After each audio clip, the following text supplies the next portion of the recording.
जय हिंद student, welcome to study for civil services. कैसे हैं आप सभी लोग? उम्मीद करता हूं सभी बहुत ही बढ़िया होंगे। सो गाइस, आज है 3 अप्रैल 2025 और आज के करंट अफेयर्स को हम लोग कवर करने वाले हैं। आप में से जो भी student UPPCS, BPSC, UPSC, UKPSC या किसी भी स्टेट पीएससी की भी तैयारी कर रहे हैं तो लेक्चर को एंड तक जरूर देखिएगा, क्योंकि यहाँ पर वो पूरे टॉपिक्स हम लोग कवर अप करते हैं जो आपके एग्जामिनेशन के लिए बहुत ज्यादा इंपॉर्टेंट है। और गाइज, ये है हमारे ज्ञान सर, और ज्ञान सर का पेड बैच आपके लिए अवेलेबल है।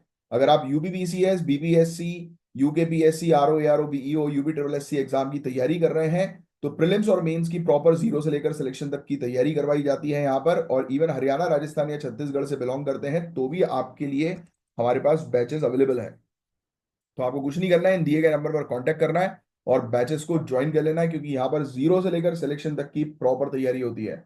और अपने साथ पेन और पेपर लेकर फटाक से जो है वो रेडी हो जाओ, क्योंकि हम ये सब टॉपिक्स जो है वो आज की डेट में कवर अप करने वाले हैं एक एक करके।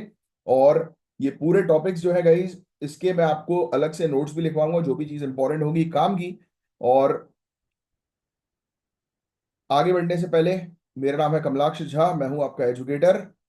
तो स्टार्ट करेंगे, बट उससे पहले आपके एक बार कमेंट जो है वो मैं देख लेता हूँ। प्रीति मिश्रा, बहुत बढ़िया आंसर लिखे हैं आपने। शगुन सिंह ने लिखा है कि हाँ शगुन, आपके साथ बहुत समय से दिक्कत जो है वो आ रही है। आपके कमेंट्स आप बार बार मेंशन कर रहे हैं कि डिलीट जो है वो हो जा रहे हैं,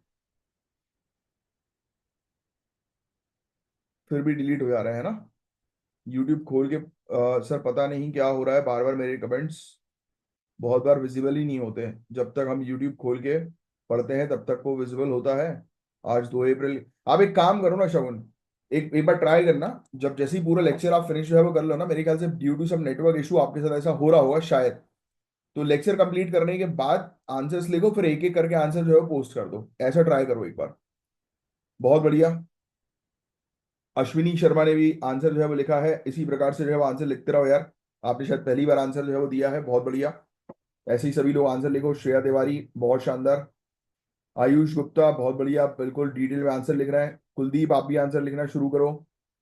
ईशा ठाकुर, देखो यार, मैंने आपको जो है वो लिखा था सबसे सेफ मोड ऑफ ट्रांसपोर्टेशन कौन सा है? ट्रेन नहीं है, एरोप्लेन है। सबसे सेफेस्ट मोड। आप अगर एक्सीडेंटल को कंपेयर जो है वो करेंगे तो कंपैरेटिवली जो कैजुअलिटी जो होती है वो ट्रेन एक्सीडेंट्स की ज्यादा है, एंड नंबर्स भी। तो सेफेस्ट मोड जो है वो एयर ट्रांसपोर्ट जो है वो कहा जाता है। तो अभी अपने मेंस के आंसर में भी मेंशन जो है वो कर सकते हैं। बहुत बढ़िया, बहुत बढ़िया सभी लोग। प्राची ने भी आंसर लिखा। प्राची, और भी आंसर्स देने की कोशिश करो। अंजलि सिंह, गोल्डी, वेरी गुड, बहुत शानदार। साहिल, बहुत बढ़िया। Goldie, topic topic exactly topic का नाम जो है वो लिखा करो आप, कि उसमें क्या चीज समझ में नहीं आई स्पेसिफिकली वो लिखा करो, या तो फिर वो लेक्चर टॉपिक को जो है वो दोबारा से रीड कर लो। बहुत बढ़िया। आयुषी सिंह, बहुत शानदार। ऋषभ पांडे, आप भी आंसर्स जो है वो देना शुरू करो। पायल भारती, जय सिंह, आंसर्स और भी देना शुरू करो, very good. Sharaf Haider, very good यार, बहुत शानदार। आप सभी लोग और आंसर्स देना शुरू करो। फ्यूचर ब्यूरोक्रेट, एकदम से गायब हो गए हो, आंसर्स देना शुरू करो। प्री के लिए बिल्कुल प्री, आकांक्षा, प्रीलिम्स और मेंस दोनों की प्रिपरेशन एक साथ जो है वो होती है, अलग अलग जो है वो नहीं होती है। दोनों की प्रिपरेशन एक साथ रखनी है आपको। बहुत बढ़िया आंचल। एपिक गेमिंग, वेरी गुड यार। अंजलि बब्बर, बहुत सारे लोग बहुत बढ़िया आंसर जो है वो दे रहे हैं। और भी लोग आंसर जो है वो देते रहें इसी प्रकार से। बहुत शानदार यार। ऋषभ पांडे, बहुत बढ़िया। चलिए, अब हम लोग सेशन को स्टार्ट करेंगे। जय श्री महाकाल। स्टार्ट करते हैं हमारे सेशन को। पहला जो टॉपिक है, बहुत ध्यान से जो है वो चीजों को सिर्फ आपको सुनना है, राइट? क्या आपने कभी सोचा है कि जुडिशरी जैसी पावरफुल इंस्टीट्यूशन में महिलाओं का रिप्रेजेंटेशन इतना कम क्यों है? सोचने में आता है ना। यही चीज हम पढ़ेंगे इस टॉपिक के अंदर। हम जो है वो डिस्कस करेंगे जेंडर इम्बैलेंस के बारे में, जो इंडियन जुडिशरी में हम लोग को जो है वो देखने को मिल रही है। इस चीज को हम लोग आज के टॉपिक में समझने वाले हैं। और ये बहुत मतलब बेसिक सा मुद्दा है, इसको सिर्फ आपको सुनना है। इंडिया के हायर जुडिशरी में महिलाओं का रिप्रेजेंटेशन बहुत कम है। हाई कोर्ट में सिर्फ 14.27% महिला जजेस हैं, और कुछ राज्यों में तो एक भी महिला जज नहीं है। ऑनरेबल सुप्रीम कोर्ट में भी सिर्फ 2 वुमेन जज हैं, जो एक बहुत अलार्मिंग स्टैटिस्टिक्स है गाइस ये। आपको क्या लगता है कि जुडिशरी में महिलाओं की कमी होने से क्या इंपैक्ट होता होगा, मुझे सिर्फ 2 पॉइंट बताओ। अगर जुडिशरी के अंदर महिलाओं की कमी है तो क्या इंपैक्ट होगा? बहुत इजी क्वेश्चन है, बहुत। एक नॉर्मल कॉमन मैन को भी पूछेंगे तो भी वो इसका आंसर दे देंगे। आप तो फिर भी अपकमिंग ब्यूरोक्रेट हैं आने वाले समय के। अब सुनो, तो बैरियर्स क्या क्या हम लोग को जो है वो देखने को मिल रहा है। ये चीज, ये आंकड़े वगैरह हमने जो है वो देख लिए, वो अपने लिए इतने कुछ खास काम के नहीं। बैरियर्स सिर्फ सुनना है आपको इस टॉपिक को, इस टॉपिक में ज्यादा कुछ लिखने का नहीं है। जुडिशरी और लीगल प्रोफेशन में महिलाओं के सामने काफी सारी चुनौतियां हैं। पहली चीज तो लिमिटेड रिप्रेजेंटेशन है लीगल प्रोफेशन में। इंडिया में सिर्फ 3% एडवोकेट्स महिला हैं। सीनियर एडवोकेट्स या बार काउंसिल में महिलाएं बहुत कम हैं। इस वजह से उनका हायर जुडिशरी तक पहुंचना और मुश्किल हो जाता है। यानी कि अगर हम प्रोफेशन एजुकेशन की बात करें तो लीगल एजुकेशन में महिलाओं का रिप्रेजेंटेशन बढ़ाना पड़ेगा, जैसे कि एलएलबी वगैरह। एंट्री लेवल चैलेंजेस की बात करें, judicial service rules continuous practice demand करते हैं। ये बोलते हैं कि भाई आपको कंटिन्यूअस प्रैक्टिस करनी है, पर करियर ब्रेक लेने वाली महिलाओं के लिए ये एक डिसएडवांटेज होता है। कई बार फैमिली के कारण, कई बार बच्चों के कारण महिला जो है वो बेसिकली ब्रेक ले लेती है अपने करियर में, और वो उनके लिए डिफिकल्टी क्रिएट कर देता है जुडिशरी में एंटर करने में। राइट, तो ये एंट्री लेवल चैलेंज हम लोग को देखने को मिल रहा है। सिर्फ आप सुनेंगे इस टॉपिक को, इसमें ज्यादा कुछ लिखने वाली चीज नहीं है। मैंडेटरी ट्रांसफर भी एक बड़ा मुद्दा है, क्योंकि महिला जजेस के लिए रिलोकेशन फैमिली रिस्पॉन्सिबिलिटीज की वजह से टफ हो जाती है। फिर इसके अलावा इंफ्रास्ट्रक्चर बैरियर बहुत बड़ा है। हैरानी होगी आपको, और वैसे तो आपको पता होगा कि बहुत सारी कोर्ट्स में सेपरेट वॉशरूम तक नहीं है, पता है, महिला लॉयर्स और जजेस के लिए। क्रैशेस समझते हो आप, झूला घर जिसको बोलते हैं, नर्सिंग होम्स, ऐसी फैसिलिटीज भी नहीं होती, जो मदर्स के लिए एक और बड़ा चैलेंज बन जाती है। सोशल और कल्चरल प्रेशर, सोसाइटी महिलाओं को प्राइमरी केयर गिवर मान कर चलती है। मतलब बोलती है कि महिला है तो भैया ये तो बच्चों की जो है वो देखभाल जो है वो करेंगी, बस इनका जीवन बस बच्चों की और परिवार की सेवा में जो है वो व्यतीत होगा। है कि नहीं? तो ये जो है वो एक धारणा है सोसाइटी की। तो ये सोसाइटी का प्रेशर, कल्चर का प्रेशर, जो महिलाओं को आगे बढ़ने जो है वो नहीं देता। राइट, जिस वजह से डिमांडिंग प्रोफेशन जैसे कि लॉ और जुडिशरी उनके लिए डिफिकल्ट हो जाता है। फिर इकोनॉमिक डिसएडवांटेजेस की जो है अगर हम चर्चा करें, महिला लॉयर्स को मेल के कंपैरिजन में कम इनकम जो है वो मिलती है। मैटरनिटी बेनिफिट और फाइनेंशियल सपोर्ट भी पर्याप्त जो है वो नहीं है, जिस वजह से लॉन्ग टर्म एंगेजमेंट जो है वो डिफिकल्ट हो जाता है। तो क्या आपको लगता है कि जुडिशरी और लीगल प्रोफेशन वुमेन फ्रेंडली है? बिल्कुल नहीं। मैंने आपको बताया ना, ये सब पॉइंट्स मेंस के लिए दिमाग में रखना है, लिखने की जरूरत नहीं, ये सब पॉइंट्स बार बार रिपीट होंगे। जेंडर इनइक्वालिटी से रिलेटेड ये प्रॉब्लम्स है। एक सिंपल सा क्वेश्चन, मैंने आपको पचासों बार बोल चुका हूं, हजारों बार बोल चुका हूं कि United nation sustainable development goals याद रखना। तो बताओ जेंडर इम्बैलेंस से रिलेटेड कौन सा, यानी कि जेंडर बैलेंस बनाना है, जेंडर इक्वलिटी बनानी है, उससे रिलेटेड कौन सा United nation sustainable development goal का नंबर है? बताओ कमेंट बॉक्स पे लिखकर सभी लोग। तो ऑब्वियसली लीगल फ्रेंडली नहीं है ना, क्योंकि इसमें बहुत सारे बैरियर्स है, वॉशरूम तक नहीं है, इंफ्रास्ट्रक्चर तक नहीं है। अब इसके अलावा हम लोग को अपॉइंटमेंट सिस्टम भी बड़ा ओपेक देखने को मिलता है। कोलिजियम सिस्टम से रिलेटेड तो मुद्दे हम इतने दिनों से डिस्कस कर ही रहे हैं। महिला लॉयर्स को जजेस बनने के लिए ज्यादा स्क्रूटनी फेस करनी पड़ती है कंपेयर टू मैन। उनकी जांच पड़ताल ज्यादा होती है। जब महिला की अपॉइंटमेंट रिकमेंड होती है तो भी गवर्नमेंट उनको रिजेक्ट करने, मतलब गवर्नमेंट उनको रिजेक्ट कर देती है, ये ज्यादा चांसेस है।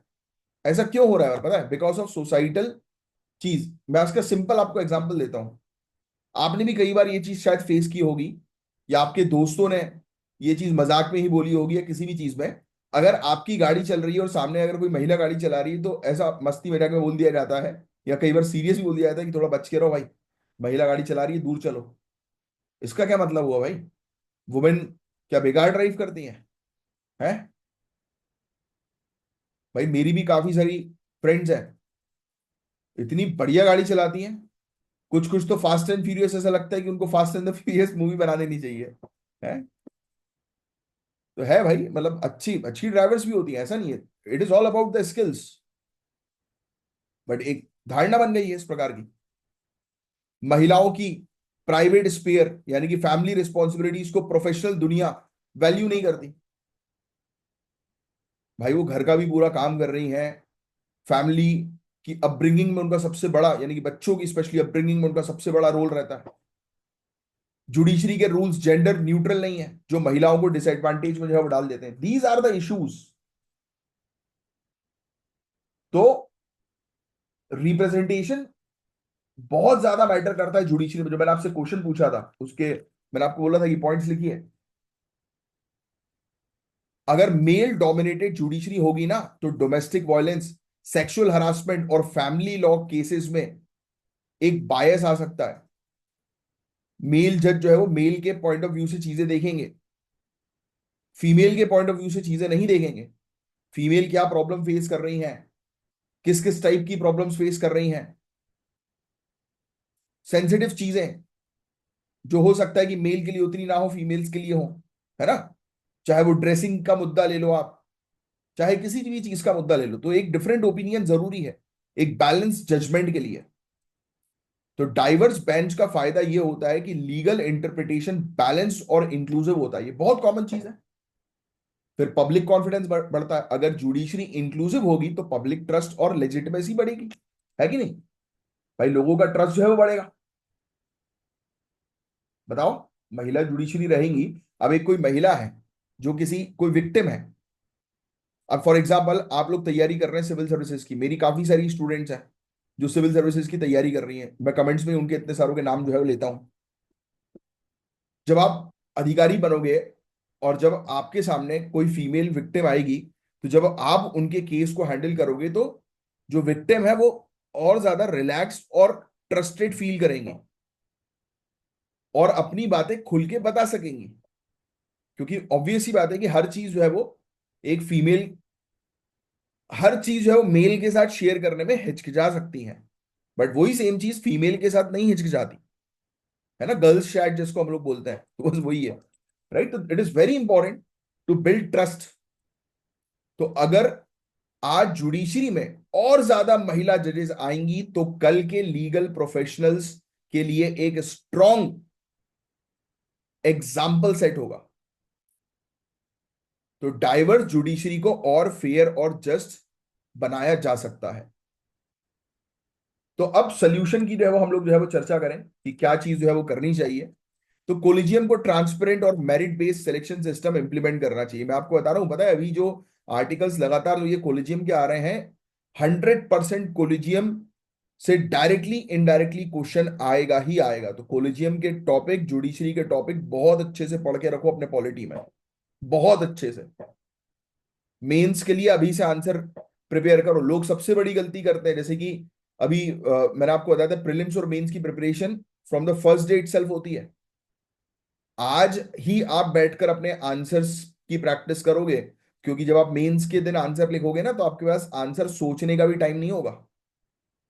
घड़ी टिक टिक टिक टिक चलेगी और कब 3 घंटे खत्म होंगे समझ में भी नहीं आएगा, इतना फास्ट जो है वो समय निकलता है। तो आज से ही आपको अपने पॉइंट्स बिल्कुल क्लियर रखना है कि इस टाइप का क्वेश्चन आए, जेंडर इनइक्वालिटी का आएगा ही भाई, आपके सिलेबस में तो क्यों नहीं आएगा। और सिलेबस के बाहर की कोई चीज नहीं पूछी जाती है सिविल सर्विसेज के अंदर। तो हमें रिफॉर्म्स की आवश्यकता है, सुधार की आवश्यकता है। राइट। डाइवर्स बेंच लाने की आवश्यकता है। इसका फायदा ये होगा कि इंटरप्रिटेशन और बेहतर जो है वो होगा, है ना। और महिलाओं को अगर लाएंगे, एटलीस्ट 33% महिलाओं का रिप्रेजेंटेशन इंश्योर करना जो है वो जरूरी है।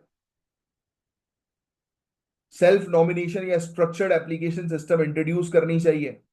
करियर ब्रेक्स लेने वाली महिलाओं के लिए री एंट्री इजी होनी चाहिए। ट्रांसफर पॉलिसी को जेंडर सेंसिटिव बनाना चाहिए, कि ऐसा नहीं होना चाहिए कि ट्रांसफर जो है वो उनको दे दी, मतलब महिलाओं को थोड़ा सा कंफर्ट देना चाहिए इन सब चीजों में। राइट।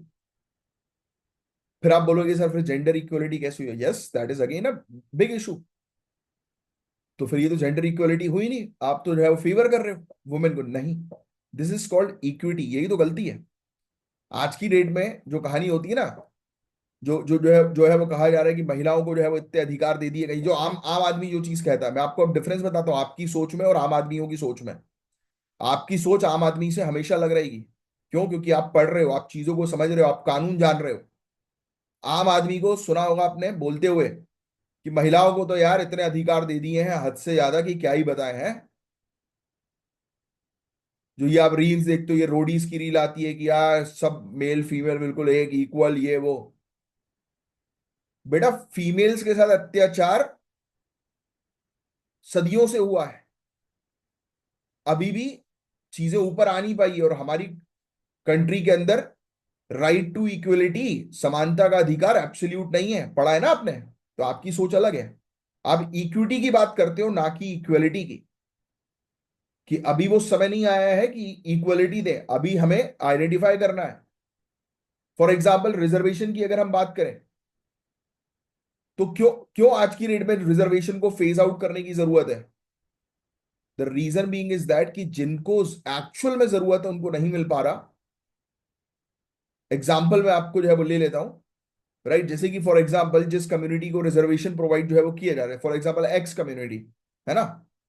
अब वो एक्स कम्युनिटी ऑलरेडी इतनी संपन्न है कि वो महंगी महंगी कोचिंग में जाकर पढ़ाई कर ले रहे हैं। उनके पास सभी प्रकार के रिसोर्सेज हैं, संसाधन हैं पढ़ने के।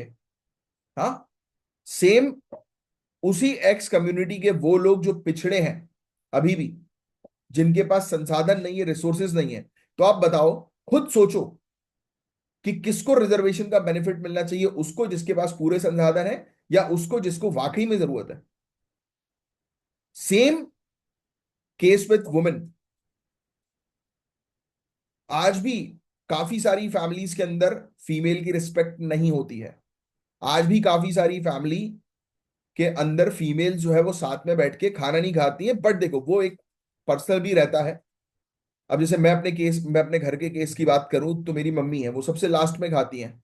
जस्ट बिकॉज ऐसा नहीं है कि साथ हम लोग रेस्टोरेंट जाते हैं तो हम लोग साथ में भी खाते हैं। कई बार जैसे कि सबका खाना जो है वो ऑलमोस्ट फिनिश होने वाला होता है, तो फिर मम्मी भी साथ में जो है वो आ जाती हैं। उसका मैं आपको रीजन बताता हूँ। फीमेल्स के अंदर मुझे सबसे बेस्ट चीज ये लगती है कि यार उनका जो केयर वाला जो फंडामेंटल होता है, कि नहीं यार, पहले जो है वो हम सबको खिलाएंगे, फिर उसके बाद, क्योंकि उनको पता नहीं अच्छा लगता है। मैं कई बार मम्मी को बोलता हूं, मैंने आओ बैठो यार यहीं पर साथ। बोलते नहीं नहीं, पहले तुम लोग खाओ फटाफट, फिर मैं खाऊंगी। तो दैट इज द वो सेंसिटिविटी वाली चीज जो मेल्स में नहीं होती। मैं तो भाई, मेरे को तो भूख लग जाती है तो मेरी आवाज चेंज हो जाती है, मतलब मैं गुस्सा करने लगता हूँ बहुत तेज, राइट? क्योंकि मुझे भूख बर्दाश्त नहीं है। तो वो कहानी है, देखो फीमेल्स के अंदर होता है। बट ये टॉपिक किससे रिलेटेड है? वुमेन को जुडिशरी में लेकर आना। क्यों? क्योंकि सोसाइटी में आज भी प्रॉब्लम है। तो ये जो सोच होती है ना कि इक्वलिटी के प्रिंसिपल की ये विरुद्ध है, नहीं, ये बिल्कुल नहीं है। जो कॉमन मैन बोलता है कि इतने अधिकार दे दोगे तो एक्सप्लॉइटेशन होगा, तो हाँ भाई, एक्सप्लॉइटेशन के केसेस भी हैं, बट दैट डजंट मीन कि उस सिर्फ चंद एक्सप्लॉइटेशन के केसेस को देखकर आप दूसरे चीजों को इग्नोर करो। तो अभी सोसाइटी में जेंडर इक्वलिटी बनाना बनाने के लिए इक्विटी जरूरी है, इसलिए रिजर्वेशन जरूरी है। समझे आप? इसलिए वुमेन को जो है वो एक फेयर अपॉर्चुनिटी जो है वो मिलनी चाहिए। फिर जब वो इक्वलिटी वाला स्टेटस पूरी तरह से जो है मेंटेन हो जाएगा, तो ऑटोमेटिकली फेज आउट होंगी चीजें। इसलिए तो बोलते हैं कि हमारा संविधान जो है वो एक लिविंग डॉक्यूमेंट है। ये चीज आपको कंसेप्चुअल समझनी है। ये जहां आपने क्लियर कर ली, आपका माइंडसेट ऑफिसर की तरह जो है वो काम करेगा। और मुझे पता है कर रहा है आपका माइंडसेट ऑफिसर की तरह काम। इक्वल पे, मैटरनिटी बेनिफिट, ये इंश्योर करना होगा। अंडर प्रिविलेज महिला लॉयर्स के लिए फाइनेंशियल सहायता और स्कॉलरशिप होनी चाहिए। यूके और कनाडा जैसी कंट्रीज ने जेंडर कोटास और फ्लेक्सिबल वर्क पॉलिसीज इंप्लीमेंट की हैं। मेंटरशिप प्रोग्राम इंट्रोड्यूस होने चाहिए ताकि young women lawyers senior roles तक पहुंच सके, क्योंकि उनको बताने वाला कोई नहीं, गाइड करने वाला कोई नहीं। Guidance is very important in life guys. मैं आपको सभी को बोलता हूं, आपके पास कोई ना कोई व्यक्ति होना चाहिए जो आपको सही गाइड जो है वो करे। It is very important. ये आज का समय नहीं है। राजा महाराजा के टाइम पीरियड से आप देखो, उनके एडवाइजर्स हुआ करते थे।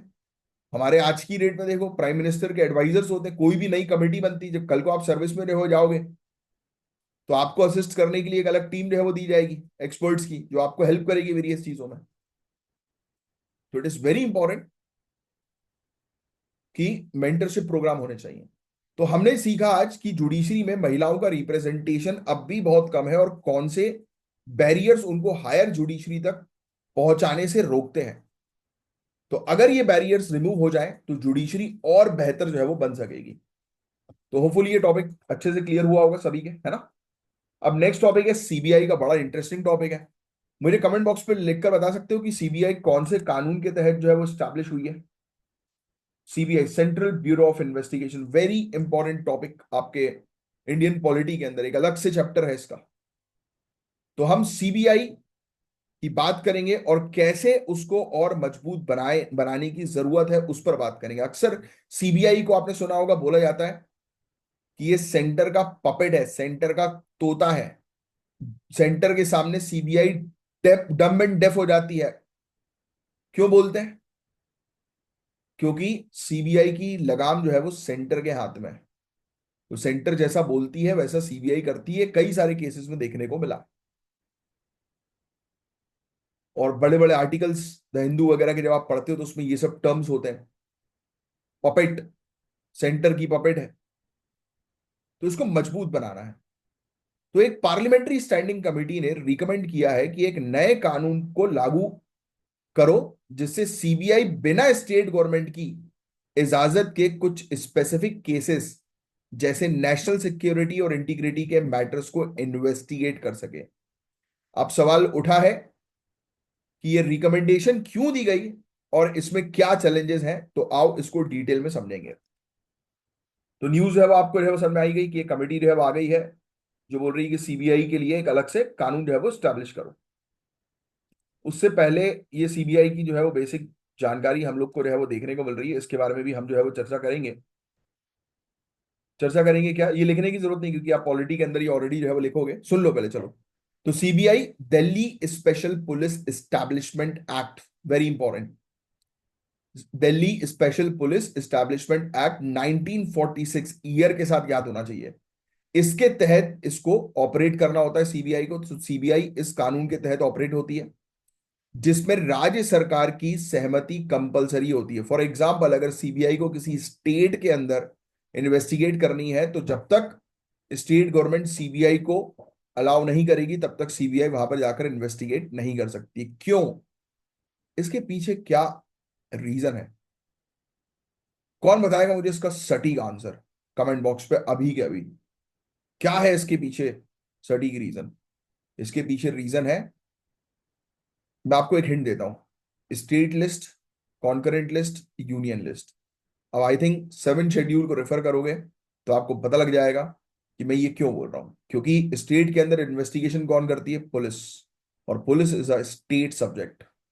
और अगर बाहर से कोई टीम जो है वो आएगी और वो इन्वेस्टिगेट करेगी तो ऑब्वियस सी बात है कि कोई भी, जैसे फॉर एग्जांपल आप, मैं मान लेता हूं आप एक एसपी हो, एक जिले के आपके पास एक केस है और अचानक से जो है वो सीबीआई की टीम जो है वो आपके पास आकर आपसे केस छीनने की जो है बात करती है कि अब हम आगे चीजों को संभालेंगे। तो आपने कई बार मूवीज वेब सीरीज में भी देखा होगा कि पूरी मेहनत साला आप करो और सामने से एक टीम आए और बोले कि चलो now your job is done, thank you so much, now we will going to proceed.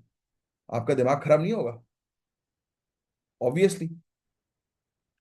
Even आप ये सब चीजें आने वाले समय में अपने करियर में देखने वाले हो कि आपके हाथ से पूरी चीज, आपकी पूरी मेहनत उठा के कोई और डिपार्टमेंट ले जाएगा, बट फिर भी आप कुछ नहीं कर पाओगे। क्यों?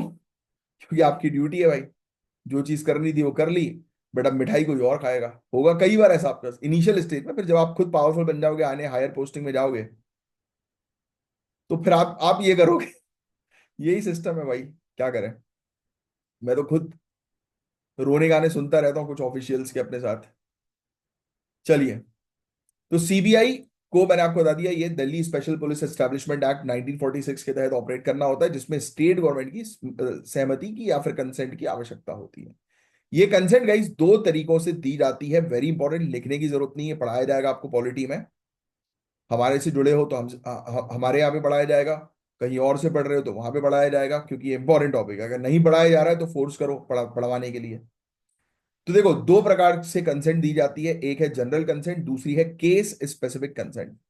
जनरल कंसेंट की अगर हम बात करें तो रूटीन केसेस के लिए ये दिया जाता है जनरल कंसेंट, है ना, रूटीन केसेस की रेगुलर जो केसेस हैं।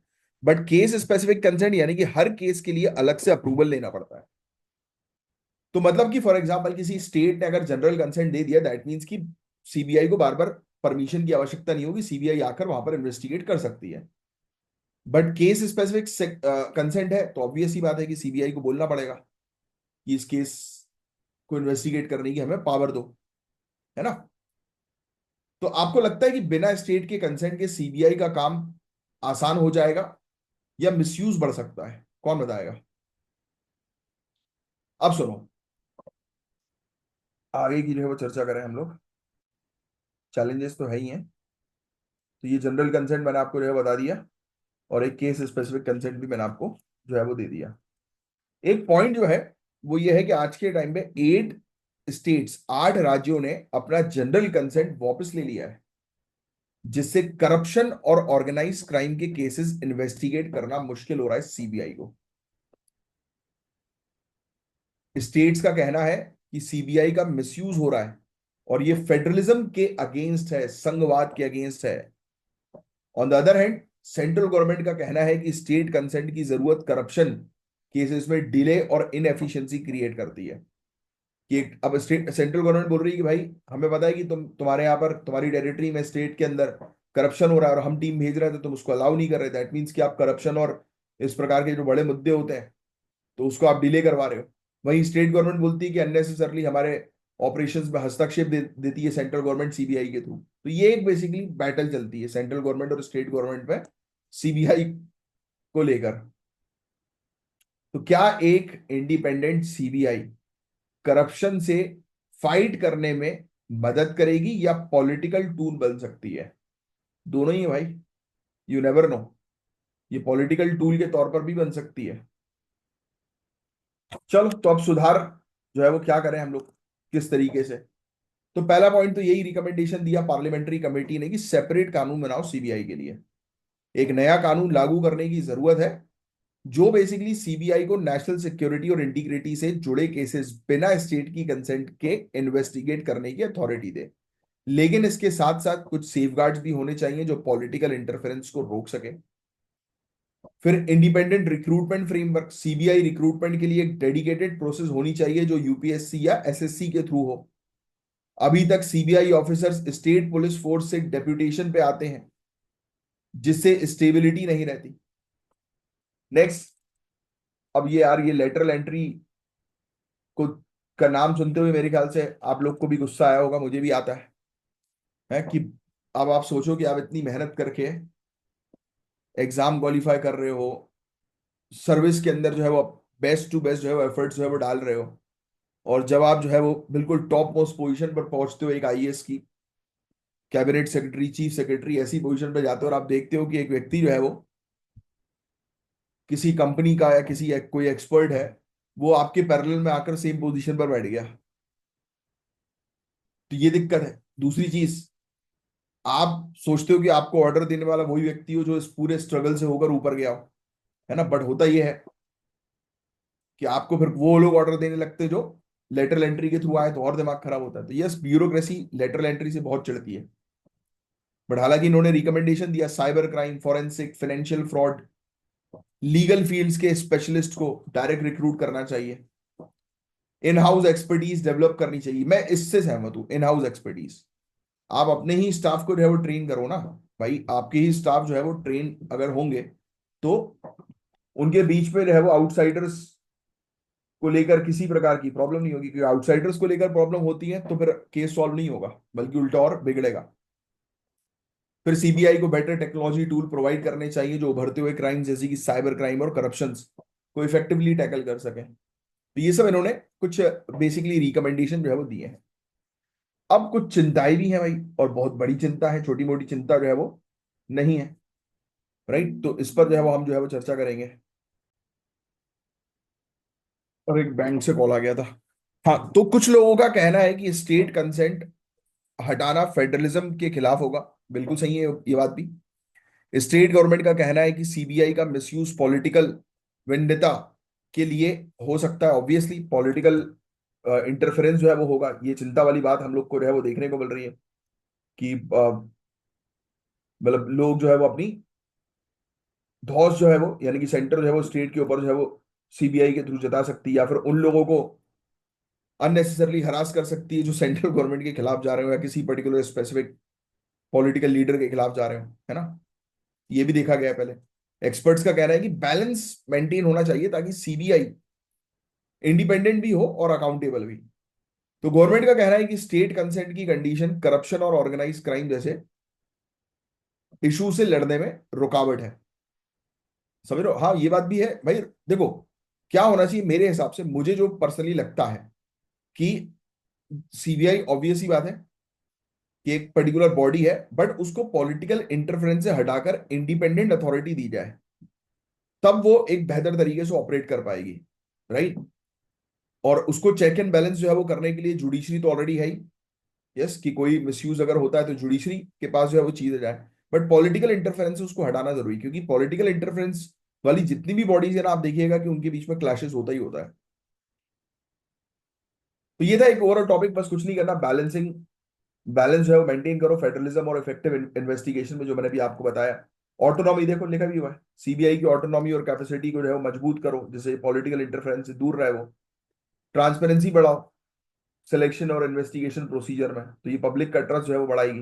देखो, जुडिशरी निगरानी जो है वो इस पर रखे, है ना, तो उस चीज पर किया जाए काम। वही चीजें बहुत कॉमन। तो इसमें कुछ ऐसी कोई हार्ड एंड फास्ट चीज नहीं थी रॉकेट साइंस वाली जो आपको ध्यान में रखनी है। तो सीबीआई का एक, सीबीआई आप जानते हो बहुत ही important investigative agency, corruption organise crime जैसे मुद्दे से लड़ती है। लेकिन अगर इसको और इंडिपेंडेंट बनाएंगे, तो एक स्ट्रक्चर्ड लीगल फ्रेमवर्क जो है वो बनाना होगा, जो बेसिकली फेडरलिज्म और अकाउंटेबिलिटी का बैलेंस मेंटेन करे। तो ये है पूरा उसमें ओवरऑल टॉपिक। अब बड़ा सेंसिटिव टॉपिक है ये, हम एक ऐसे टॉपिक पर बात करेंगे, सेंसिटिव कंट्रोवर्शियल टॉपिक है, इंपॉर्टेंट भी है, reproductive rights and let term abortion in India. बहुत इंपॉर्टेंट आज की डेट पे। आप देखो, लोग शादी जो है वो काफी लेट कर रहे हैं, शादी लेट कर रहे हैं तो बच्चे लेट होंगे, हैं? तो ये इश्यूज हैं। और रिप्रोडक्टिव हेल्थ पर भी इस पर गहरा असर पड़ता है, इंपैक्ट पड़ता है। जो ऑफस्प्रिंग है, न्यूबॉर्न बेबी है, उन पर भी इंपैक्ट जो है वो पड़ेगा, है कि नहीं? तो रीसेंट ऑनरेबल सुप्रीम कोर्ट के जजमेंट ने इस बहस को एक बार फिर से तेज कर दिया। समझना जरूरी है कि एबॉर्शन सिर्फ एक मेडिकल प्रोसीजर नहीं, बल्कि एक वुमेन के रिप्रोडक्टिव राइट्स का एक हिस्सा है। कानून क्या कहते हैं, पहले इसको हम लोग समझेंगे। इंडिया में एबॉर्शन, आप मुझे बता सकते हो गाइस, लीगल है इलीगल है? कमेंट बॉक्स पे लिखकर सिर्फ। अब उसमें लीगल इलीगल सिर्फ इतना मत लिखना, एबॉर्शन लीगल इलीगल ये ऐसा लिख देना यार, नहीं तो मुझे पता ही नहीं लगेगा कि आप किस चीज के बारे में बोल रहे हैं।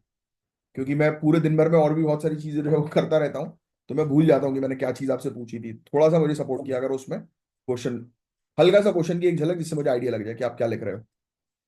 तो लीगल है या इलीगल है? इलीगल था। पहले इंडिया में एबॉर्शन इलीगल था। इंडियन पीनल कोड के सेक्शन 312 और 313 के तहत यह क्रिमिनल ऑफेंस माना जाता था। लेकिन अनसेफ एबॉर्शन और मैटरनल मॉर्टेलिटी को देखते हुए 1971 में एमटीपी एक्ट आया, जो एबॉर्शन को लीगल प्रोविजन के साथ अलाउ करता है। तो अब से कोई बोले ना एबॉर्शन लीगल है इलीगल है, तो इट इज लीगल। तो एमटीपी एक्ट 2021 क्या कहता है, पहली चीज तो ये समझ में आ गई आपको। Medical termination of pregnancy act इसको हम लोग बोलते हैं, राइट? एमटीपी एक्ट, यहां पर ये चीज जो है वो आपको जो है वो समझना जरूरी है। पहले जो था वो क्रिमिनलाइज था, यानी कि इलीगल था।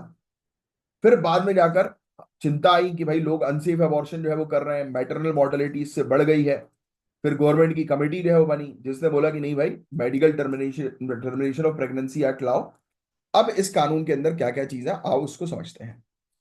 20 हफ्ते तक, यानी कि कोई महिला अगर प्रेग्नेंट हो गई है, तो 20 हफ्ते तक एक डॉक्टर की परमिशन से अबॉर्शन अलाउड है। यानी कि प्रेगनेंसी हुई और उसके 20 वीक्स हो गए, तो एक डॉक्टर के से अलाउड हो जाएगा परमिशन से। 20 से 24 हफ्ते के बीच 2 डॉक्टर्स के अप्रूवल चाहिए, और 24 हफ्ते के बाद सिर्फ स्पेशल केस में, जैसे फीटल एबनॉर्मलिटीज या मां की जान को खतरा हो, या स्टेट मेडिकल बोर्ड की अप्रूवल से अबॉर्शन अलाउड होता है। तो 24 हफ्ते बाद अबॉर्शन अलाउड करने का कोई क्लॉज नहीं है। बट उससे पहले 20 हफ्ते तक एक डॉक्टर परमिशन, 20 से 24 हफ्ते तक दो डॉक्टर्स की परमिशन। ये फैक्ट याद रख लेना, ये पॉइंट्स लिख लो और ये पूरे पॉइंट जो है वो याद रख लो, ये पॉइंट्स बहुत ज्यादा इंपॉर्टेंट होते हैं। ऑनरेबल सुप्रीम कोर्ट ने कहा है कि एबॉर्शन का अधिकार एक औरत के article 21 right to privacy and liberty के अंदर है। कोर्ट ने यह भी क्लैरिफाई किया है कि मैरिड और अनमैरिड दोनों जो वुमेन है 20 से 24 हफ्तों के बीच एबॉर्शन के लिए अप्लाई कर सकती हैं। तो एबॉर्शन को राइट टू प्रिवेसी के अंडर क्यों रखा गया, ये क्वेश्चन, इसका कॉन्स्टिट्यूशनल और एथिकल लॉजिक क्या हो सकता है, ऐसी चीज मेंस में आ सकती है। अब चैलेंजेस की जो है बात करें, बैरियर्स की बात करें, तो देखो यार, सबसे पहली चीज तो कई स्टेट प्रेगनेंसी रजिस्ट्रेशन को मैंडेटरी करना चाहती हैं, जो कॉन्फिडेंशियलिटी का उल्लंघन हो सकता है कि कौन महिला प्रेग्नेंट है, कब हुई, तो उसका एक रिकॉर्ड, तो वो किसी के लिए भी चिंता वाला विषय हो सकता है, क्योंकि ये पर्सनल चीज है, बहुत ही ज्यादा पर्सनल चीज है किसी की लाइफ में। इंडिया में अबॉर्शन एक ऑन डिमांड सर्विस नहीं है, बल्कि सिर्फ कुछ कंडीशन पे अलाउड है, जो मैंने भी आपको बताया। फिर foetal viability versus women's right, क्या है ये वायबिलिटी जो है वह है क्या? इसका मतलब होता है कि एक फीटस कब इंडिपेंडेंटली सरवाइव कर सकता है। 24 हफ्ते का बेंचमार्क है, लेकिन मेडिकल एडवांसमेंट से ये और पहले हो सकता है। कोर्ट अक्सर फीटल अधिकार को महिला की ऑटोनॉमी के ऊपर रखते हैं। मतलब सिंपली अगर मैं आपसे बताऊं, क्वेश्चन ये पूछा जा सकता है ना कि 24 हफ्ते का ही क्यों टाइमलाइन है, जिसे बोलते हैं ना कि ये टाइम पीरियड के अंदर जो एक्चुअल लाइफ है वो जो है वो आने लगती है, बट मेडिकल साइंस ये कह रहा है कि नहीं, इससे पहले भी पॉसिबल है। ये तो हत्या हुई है ना सीधे सीधे, किसी की जो पेट के अंदर जो न्यूबॉर्न बेबी है आप बोलो, या लाइफ है, तो उसको आप किल कर रहे हो। बट ये कहा जा रहा है कि नहीं, 24 हफ्ते तक सिचुएशन नॉर्मल है, उसके बाद जो है वो डेवलपमेंट शुरू हो जाता है प्रॉपर। बट मेडिकल साइंस कह रही नहीं, उससे पहले भी हो सकता है ये चीज। 24 हफ्ते के बाद केसेस मेडिकल बोर्ड के पास जाते हैं, जिसमें डिले होता है और प्रेगनेंसी और रिस्की हो सकती है। गांव क्षेत्रों में गायनोकोलॉजिस्ट की कमी है, एबॉर्शन इससे और कॉम्प्लिकेट जो है वो हो जाता है। ये कहानी है। डॉक्टर्स को डर रहता है कि अगर एबॉर्शन इलीगल या कंट्रोवर्शियल केस में आया हो तो उनको लीगल ट्रबल हो सकती है। डॉक्टर्स भी डरते हैं ना भाई, कि पता लगे कोई झूठ बोल के रहे वो ये चीज करवा रहा हो, तो पता लगे डॉक्टर ही फंस जाए बेचारा। तो क्या इंडिया को एबॉर्शन लॉज को, यानी कि इंडिया का जो अबॉर्शन लॉज है उसको और लिबरल बनाना चाहिए और फ्री बनाना चाहिए? आपका ओपिनियन क्या है इस चीज पर? एक केस स्टडी में हम लोग जो है वो चीजों को थोड़ा सा समझने की कोशिश करेंगे। स्टिग्मा तो है ही, ये सब चीजें आप जानते ही हैं कि बहुत बड़ा स्टिग्मा होता है, डर रहता है एबॉर्शन को लेकर। तो 2023 में एक केस आया जिसमें एक महिला जो 26 हफ्ते की प्रेग्नेंट थी, उन्होंने एबॉर्शन के लिए अप्लाई किया क्योंकि उनको पोस्टपार्टम डिप्रेशन और मेंटल हेल्थ इशू थे।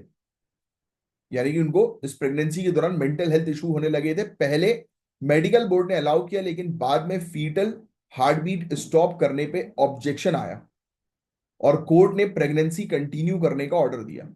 ऐसे केसेस दिखाते हैं कि इंडिया में एबॉर्शन कानून और जुडिशियल इंटरप्रिटेशंस काफी कॉम्प्लेक्स हैं। यानी कि मेडिकल बोर्ड बोल रहा है कि चलो ठीक है आप करवा लो अबॉर्शन, पर जुडिशियली ने मना कर दिया। फिर उन्होंने बोला नहीं, प्रेगनेंसी कंटिन्यू रखो। तो सॉल्यूशंस क्या है? पहली चीज तो एबॉर्शन को हेल्थ केयर का हिस्सा माना जाए, राइट? तो ये चैलेंजेस तो मैंने आपको जो है बता ही दिए, राइट? तो सबसे पहली चीज तो, एक मिनट अपना, हाँ, आप बेसिकली प्रिवेसी प्रोटेक्शन को स्ट्रांग बनाओ, परमिशन बेस्ड अप्रोच को हटाकर एक अधिकार बेस्ड फ्रेमवर्क अडॉप्ट करना चाहिए। प्रेगनेंसी रजिस्ट्रेशन को मैंडेटरी ना बनाया जाए क्योंकि लोगों की प्राइवेसी इसमें हार्म होगी। और एमपीटी एक्ट, एमटीपी पिल्स को हेल्थ सेंटर और फार्मेसीज तक इजीली अवेलेबल करना जरूरी है। और इस कानून के सेक्शन 5 के प्रिवेसी प्रोविजन को स्ट्रिक्टली फॉलो करो। जनरल फिजिशियन और mid level health care providers को ट्रेन करो। रूरल हेल्थ केयर इंफ्रास्ट्रक्चर को इंप्रूव करो, अवेयरनेस बढ़ाओ। अनवांटेड प्रेगनेंसी, अनसेफ अबॉर्शन को कम करेगी, है ना। तो अबॉर्शन गाइस एक सेंसिटिव और मल्टी डायमेंशनल मुद्दा है। इसमें मेडिकल, लीगल, एथिकल और सोशल फैक्टर सब इन्वॉल्व है। वुमेन की ऑटोनॉमी, फीटल अधिकार का बैलेंस बनाना जरूरी है, लेकिन प्रोसीजरल डिले और स्ट्रिक्ट लॉ की वजह से अबॉर्शन एक्सेस डिफिकल्ट हो जाता है। तो ये चीज हम लोग को देखने को मिल रही है। होपफुली ये टॉपिक जो है वो आपको समझ में आया होगा। बाकी और कुछ नहीं है इसके अंदर, इस टॉपिक के अंदर आज ज्यादा टॉपिक नहीं है लिखने वाले, कुछ कुछ ही बस छोटे छोटे पॉइंट्स थे जो लिखने के लिए जो है वो जरूरी थे। चलिए अब हम आगे की जो है वो चर्चा, अरे सस्टेनेबल डेवलपमेंट गोल्स। तो इंडिया ने, भैया लिख लेना, ये टॉपिक इंपॉर्टेंट है। 2024 सस्टेनेबल डेवलपमेंट गोल इंडेक्स आ गया है, जिसमें इंडिया की रैंक इंप्रूव हुई है 109th out of 166 countries. National sustainable development goal का स्कोर भी बढ़ा है 57। 2018 में था 71 हो गया 2023-24 में, यानी कि इंडिया सस्टेनेबल डेवलपमेंट गोल को अचीव करने में प्रोग्रेस कर रही है, बट यस उतनी नहीं जितनी जरूरी है। लगभग 9 स्टेट्स जो है उसमें डिक्लाइन हम लोग को गोल्स में देखने को मिला। गरीबी खत्म करना, जेंडर इक्वलिटी, देखो आ गया ना ये गोल नंबर 5। इनइक्वालिटी, असमानता को रिड्यूस करना, goal number 10। Strong institution, goal number 16। तो इसमें डिक्लाइन हुआ है, तो ये चीज लिख लेना, ये इंपॉर्टेंट है थोड़े। ओवरऑल प्रोग्रेस, ये आंकड़े तो मैंने आपको बता ही दिए, आंकड़े लिखने की जरूरत नहीं है। कौन सी स्टेट ने अच्छा जो है परफॉर्म है वो किया है। Kerala, Uttarakhand, Andhra Pradesh, Karnataka, Tamil Nadu, Telangana, West Bengal, Punjab, West Bengal, right. Maternity mortality ratio, gross enrolment ratio in higher education, right. तो इन सब में भी प्रोग्रेस हम लोग को जो है वो देखने को मिली है। Safe drinking water, renewable energy capacity, right, अच्छी प्रोग्रेस हुई है इनमें। इन सब एरियाज में जो है वो डिक्लाइन हुआ है, जो मैंने भी आपको पहले भी बता दिया है। सस्टेनेबल डेवलपमेंट गोल्स जो है बस याद रखो आप, दैट इज इंपॉर्टेंट। बाकी इसमें और कुछ आंकड़े आपको याद रखने की जरूरत नहीं है। पूरे दुनिया भर में बेस्ट प्रैक्टिसेस कौन सी है, तो देखो फिनलैंड जो है वो अपनी क्वालिटी एजुकेशन के लिए जाना जा रहा है, ये चीज लिख सकते हो मेंस के लिए। स्वीडन जो है वो क्लाइमेट एक्शन में लीडर है, राइट। सर्कुलर इकोनॉमी को अडॉप्ट किया हुआ है। सर्कुलर इकोनॉमी इससे इससे रिलेटेड ऐसे भी पूछा जा सकता है, तो उसका टॉपिक पूरा अच्छे से आज ही कवर कर लो। सर्कुलर इकोनॉमी क्या होती है, पढ़ लो उसके बारे में। जापान डिजास्टर रेजिलियंस पॉलिसी में अच्छा काम कर रहा है। सोसाइटी 5.0 इनिशिएटिव एआई और बिग डेटा के साथ इंटीग्रेट करके बेहतर शासन कर रहा है ये। कोस्टा रिका बायोडायवर्सिटी प्रोटेक्शन के लिए payment for environmental services programme इन्होंने शुरू किया है। किसानों को एनकरेज किया जा रहा है कि वो जंगलों को बचाएं। साउथ कोरिया भी टेक्नोलॉजी का उपयोग जो है वो कर रहा है एजुकेशन और हेल्थ केयर सेक्टर में। तो ये ग्लोबल एग्जांपल्स लिख सकते हो आप। तो क्या करें, तो बेहतर डेटा बनाएं, मॉनिटरिंग करें, मल्टी लेवल गवर्नेंस कोऑर्डिनेशन पर फोकस करें, है ना। तो ये चीजें हैं बस, बाकी और कुछ। पब्लिक के बीच में अवेयरनेस बनाएं, लॉन्ग टर्म सस्टेनेबल प्लान्स पर जो है वो फोकस करें, दैट्स इट। तो हाउस होल्ड कंजम्पशन एक्सपेंडिचर सर्वे 2023-24 ये कह रहा है कि हाउस होल्ड इनकम में राइज हुआ, यानी कि लोगों की इनकम बढ़ी है, गरीबी का लेवल जो है वो डिक्रीज हुआ है। देखो एक आंकड़ा कह रहा है, ये इतना इंपॉर्टेंट इंडेक्स नहीं लिखना नहीं है इसको, है ना। एक आंकड़ा कह रहा है United nation sustainable development goal का कि गरीबी में हमने जो है वो डिक्लाइन किया, एक बोल रहा है कि गरीबी जो है वो बेहतर हुई है इसके कारण। अभी तो हालत खराब है, आप खुद बताओ। आप अपने घर का ही देखो, कंपैरेटिव टू लास्ट 5 इयर्स। अभी महंगाई के कारण स्थिति खराब है कि नहीं, काफी सारी रिपोर्ट्स बोल ही रही है। हो जाता है इक्का दुक्का रिपोर्ट ऐसी भी आ जाती है, इस पर अपना दिमाग लगाने की जरूरत नहीं है। इसमें काम की चीज है तेंदुलकर कमेटी, रंगराजन कमेटी, और बस ये तेंदुलकर कमेटी और रंगराजन कमेटी, वेरी इंपॉर्टेंट। ये पूरी चीज आपको जो है वो लिखनी नहीं है वैसे तो, क्योंकि आपके जीएस पेपर 3 के अंदर जो है वो आपको पढ़ा दिया जाएगा। अगर नहीं आपने पढ़ा है तो एक बार चीज दिमाग में रखना। तो इसने बोला कि पॉवर्टी लाइन जो है वो मिनिमम कैलोरी इंटेक के ऊपर बेस्ड होगी। ये बोलते हैं 27 रुपए पर डे रूरल एरियाज के लिए, 33 रुपए पर डे अर्बन एरियाज के लिए। 2004-5 के प्राइस ये हम लोग को देखने को मिलते हैं जो सेट किए गए थे। ऐसी रंगराजन कमेटी जो है इन्होंने इसको जो है बढ़ा दिया, 32 रुपए पर डे गांव क्षेत्रों के लिए कर दिया, 47 रुपए पर डे अर्बन एरियाज के लिए कर दिया। कि इतना तो जो है वो, अब भाई ये कितना कम है आप मुझे बताओ, 30-32 रुपए में आज की रेट में क्या हो रहा है भाई। इसको रिवाइज करने की जरूरत है हमें, पॉवर्टी लाइन को, पॉवर्टी इंडेक्स को। पॉवर्टी लेवल गिर रहा है, देखो इन्होंने बता दिया इस आर्टिकल के अंदर कि सच्चाई है कि एसबीआई की स्टडी बता रही है नहीं यार, पॉवर्टी लेवल गिर नहीं रहा है, बढ़ रहा है यार, बट एसबीआई की स्टडी भी पता नहीं क्या बोल रही है। बट क्यों पता, ये क्यों ऐसा बोल रहा है? The reason being is that कि पॉवर्टी को मेजर करने के लिए सही टूल्स का उपयोग नहीं हो रहा। Do you agree with that? हाँ, एक्सट्रीम पॉवर्टी जो है वो गिरी है हमारी, that is true. World Bank का भी एस्टिमेट था, इंडिया की एक्सट्रीम पॉवर्टी जो है वो गिरी है, बट फिर भी लोग जो है वो अभी भी सफर तो कर ही रहे हैं। अब इस बीच में मिडिल मैन जो है वो चपेट में आया है। National multinational polity sorry poverty index, मात्र 11.28% पॉपुलेशन जो है वो मल्टी डायमेंशनल पॉवर्टी में रह रही है। अरे भाई, मैं आपको क्लियरली बता रहा हूँ, इंडेक्स का जो पॉवर्टी लाइन जो है वो रिवाइज नहीं है, पुराना है। इन्फ्लेशन के अकॉर्डिंग उसको रिवाइज करना बहुत जरूरी है। नेशनल फूड सिक्योरिटी एक्ट में अंत्योदय अन्न योजना को शामिल किया गया, प्रायोरिटी हाउस होल्ड आइडेंटिफाई किया गया, सोशियो इकोनॉमिक कंडीशन लोगों की, घरों की, फिर उसके हिसाब से फिर उनको राशन वगैरह डिस्ट्रीब्यूट जो है वो किया गया। गवर्नमेंट 2 लाख करोड़ हर साल जो है वो नेशनल फूड सिक्योरिटी एक्ट में खर्च करती है। सबसे ज्यादा वेलफेयर इन्हीं चीज में तो होता है, इसमें होता है, फर्टिलाइजर में होता है। ये लिख लेना, Shanta Kumar committee, very important. इसने यही रिड्यूस किया गया था कि पब्लिक डिस्ट्रीब्यूशन सिस्टम का कवरेज जो है वो कम करके 40% जो है वो कर दो पॉपुलेशन का, बेटर टारगेट करने के लिए सब्सिडीज को। ठीक है, बाकी और कुछ नहीं है इस टॉपिक के अंदर गाइस खास। वो ये वाला इस टॉपिक से रिलेटेड नोट्स मत बनाना। यूनिवर्सल बेसिक इनकम इंट्रोड्यूस करने की बात की गई कि अब ये कह रहे हैं, जो होता है ना कि सरकार जो है वो सबको एक बेसिक इनकम प्रोवाइड करा दे। इससे लोग और लेजी बन जाएंगे, काम वाम नहीं करेंगे, वैसे ही काम कर नहीं रहे, और अगर उनके अकाउंट में पैसा आता रहेगा तो और काम नहीं करेंगे।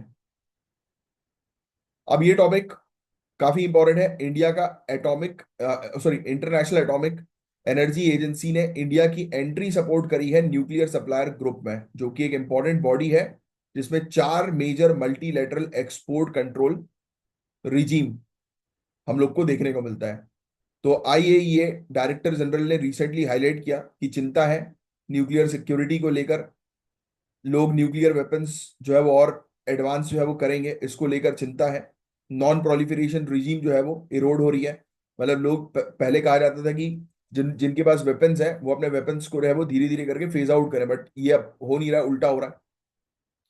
बट इंडिया को जो है वो उसमें एंटर करने की बात इसलिए करी क्योंकि इंडिया बहुत अच्छा जो है वो काम कर रही है इस मैसेज को प्रमोट करने का, कि न्यूक्लियर सिक्योरिटी को प्रमोट करने का, कि न्यूक्लियर का इस्तेमाल जो है वेपन ऑफ मास डिस्ट्रक्शन के तौर पर नहीं बल्कि एनर्जी जनरेशन के लिए किया जाए तो ज्यादा बेहतर है। यस। तो मल्टीलेटरल एक्सपोर्ट कंट्रोल रिजीम, ये पूरी चीज भाई आप लिखेंगे इस आर्टिकल के अंदर, हर एक चीज काम किएगा, इस हर एक चीज, इस आर्टिकल से रिलेटेड सभी चीज के नोट्स बनाना है ना। तो ये बेसिकली एक वॉलंटरी फ्रेमवर्क है, डिजाइन किया गया है कि भाई वेपन ऑफ मास डिस्ट्रक्शन जो होता है ना, न्यूक्लियर वेपन्स वगैरह, उसको कोई भी अपने पास ना रखे, राइट। और ट्रांसफर ऑफ सेंसिटिव टेक्नोलॉजीज को रिस्ट्रिक्ट कर दिया जाए। ये रिजीम जो है वो इंडिपेंडेंटली फंक्शन करती है यूनाइटेड नेशन से, और इसके रेगुलेशन जो है वो सिर्फ मेंबर स्टेट्स तक ही रहते हैं, और इसकी मेंबरशिप वॉलंटरी, यानी कि जिसकी इच्छा है वो उसको ज्वाइन कर सकता है। अब इसके अंदर Australia group, missile technology control regime, Wassenaar arrangement और न्यूक्लियर सप्लायर ग्रुप, ये 4 चीजें हम लोग को देखने को मिलती है इसके अंदर। ठीक है, ये चीज याद रखिएगा। तो ऑस्ट्रेलिया ग्रुप की बात करें हम लोग तो 1985 में स्टैब्लिश हुई, बहुत इंपॉर्टेंट है, लिख लेना। ये एक इनफॉर्मल फोरम है 43 कंट्रीज का। इसका ऑब्जेक्टिव यही है कि केमिकल और बायोलॉजिकल वेपन्स के स्प्रेड को प्रिवेंट करना, कि यानी कि ये ना बढ़े। इंडिया इसकी मेंबर बनी थी 2018 में। MTCR 1978 में इसको बनाया गया था, वॉलेंट्री पार्टनरशिप 35 कंट्रीज की। इसका भी ऑब्जेक्टिव है unmanned aerial vehicles, missiles, right, जो कि weapon of mass destruction carry करके ले जा सकते हैं, तो उसको कोई बनाए नहीं, खरीदे नहीं, इस पर मेनली फोकस था। इंडिया ने 2016 में ज्वाइन किया था, उसको एडवांस मिसाइल टेक्नोलॉजीज का एक्सेस मिला। वासेनार अरेंजमेंट की बात करें तो कन्वेंशनल आर्म्स और ड्यूअल यूज टेक्नोलॉजी जो होती हैं उसके ट्रांसफर को ये रेगुलेट करती है, देखती है, इंश्योर करती है कि वेपन्स के एक्सपोर्ट जो है वो ग्लोबल सिक्योरिटी को खतरे में ना डालें। इंडिया ने इसे 2017 में ज्वाइन किया था, याद रखना है। न्यूक्लियर सप्लायर ग्रुप स्टैब्लिश हुई थी।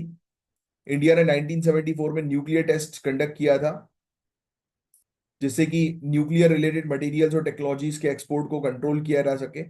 राइट। तो इंडिया ने जब न्यूक्लियर टेस्ट कंडक्ट किया तो उसके बाद न्यूक्लियर सप्लायर ग्रुप जो है वो बन गया। इसके अंदर 48 मेंबर कंट्रीज हैं। एक ट्रिगर लिस्ट है जो रिस्ट्रिक्ट करती है कि न्यूक्लियर एक्सपोर्ट जो है वो नॉन प्रोलिफरेशन ट्रीटी सिग्नेटरीज को ही होगा, बाकी और दूसरों को नहीं होगा। इंडिया जो है वो, इंडिया की मेंबरशिप जो है वो बेसिकली ब्लॉक की गई थी primarily because one of the major power, obviously कौन, कोई गैस कर सकता है कि इंडिया की मेंबरशिप कौन एनएसजी में ब्लॉक कर रहा है? इंडिया का सबसे बड़ा आज की डेट का दुश्मन। बिना बताए इसका आंसर आपको मिलेगा और कमेंट बॉक्स में लिख कर बताओ। तो इंटरनेशनल एटॉमिक एनर्जी एजेंसी के ये पूरे टॉपिक्स ध्यान में रखना। इसका हेडक्वार्टर पूछा जा सकता है, वियना ऑस्ट्रिया में है। यूनाइटेड नेशन जनरल असेंबली में इसकी रिपोर्ट रखी जाती है और सिक्योरिटी काउंसिल में भी। 1957 में इसको स्टैब्लिश किया गया था न्यूक्लियर सिक्योरिटी के लिए है, तो ऑब्वियस सी बात है कि न्यूक्लियर वेपन्स के उपयोग को प्रिवेंट करना। इसको नोबेल पीस प्राइज भी मिला था 2005 में न्यूक्लियर सेफ्टी और सिक्योरिटी में कंट्रीब्यूशन के लिए। ये भी अक्सर पूछा जाता है एग्जाम में, पूरी चीज लिखना है इससे रिलेटेड आप। तो चिंता क्या है न्यूक्लियर सिक्योरिटी और प्रोलिफरेशन की, कि भाई न्यूक्लियर एस्केलेशन हो सकता है, क्योंकि अब ऑब्वियस ही बात है कि पूरे दुनिया भर में आप देखो, चाहे यूएसए ईरान ले लो, रशिया यूक्रेन ले लो, राइट, अफगानिस्तान का मुद्दा ले लो, या मिडिल ईस्ट का इशू ले लो, इसराइल पैलेस्टीन जो है वो ले लो, राइट। तो कितने कितने प्रॉब्लम्स हर जगह पर जो है चल रही है। वेनेजुएला में प्रॉब्लम्स देख लो, राइट। और अफ्रीकन कंट्रीज में तो काफी सारे ऐसे ग्रुप्स हम लोग को जो है वो देखने को मिलते हैं जो प्रॉब्लम्स क्रिएट कर रहे हैं। तो इंडिया एंगेज है, बातचीत जो है वो कर रही है कि जिससे कि टेंशंस रिजॉल्व जो है वो हो और न्यूक्लियर रेस्ट्रेंट को जो है वो प्रमोट किया जाए। मतलब कि कुल मिलाकर लोग जो है वो न्यूक्लियर वेपन्स को जो है वो कंट्रोल कर सकें, उसको बढ़ावा जो है बना दिया जाए। तो इंडिया जो है वो एनएसजी की मेंबरशिप पर टारगेट जो है वो कर रही है। बस यही चीज थी गाइस इस टॉपिक के अंदर समझने वाली, बाकी और कुछ था नहीं। एक ये लिख लो, एक्सरसाइज प्रचंड प्रहार। एक्सरसाइज प्रचंड प्रहार जो है वो ईस्टर्न कमांड जो इंडियन आर्मी की है, उसके द्वारा कंडक्ट किया जाता है। ये एक्सरसाइज का मेन ऑब्जेक्टिव ये है कि आर्मी, नेवी और एयरफोर्स के साथ ऑपरेशंस करें हम लोग, जिससे कि जब जरूरत पड़े तो तीनों मिलकर कोऑर्डिनेशन के साथ काम कर सकें। इसके अंदर आपको कामीज एक, drones, long range reconnaissance aircraft, space based assets, ये सब इसके अंदर देखने को मिले। एफपीओ, इसका आंसर आप ही लिखेंगे, फार्मर्स प्रोड्यूसर ऑर्गेनाइजेशन। क्या है ये? वीडियो को पॉज करो और इसका ट्राई करो आंसर देने की, क्योंकि ये टॉपिक मैं पहले आपको कवर अप करवा चुका हूँ काफी डिटेल में। तो बस गाइज यही एक ये टॉपिक था, और ये एक बेसिकली मेंस का क्वेश्चन है, डिफेंस से रिलेटेड है। तो ट्राई करिएगा इसका आंसर जो है वो देने की। और ये है ज्ञान सर, और ज्ञान सर के स्पेशल पेड बैच को जरूर ज्वाइन करिए। जीरो से लेकर सिलेक्शन तक की प्रॉपर तैयारी करवाई जाती है। तो चलिए अब मैं साइन ऑफ करता हूँ, मिलूंगा आपसे नेक्स्ट लेक्चर में। तब तक के लिए bye, take care, have a great day ahead. जय हिंद, जय श्री महाकाल।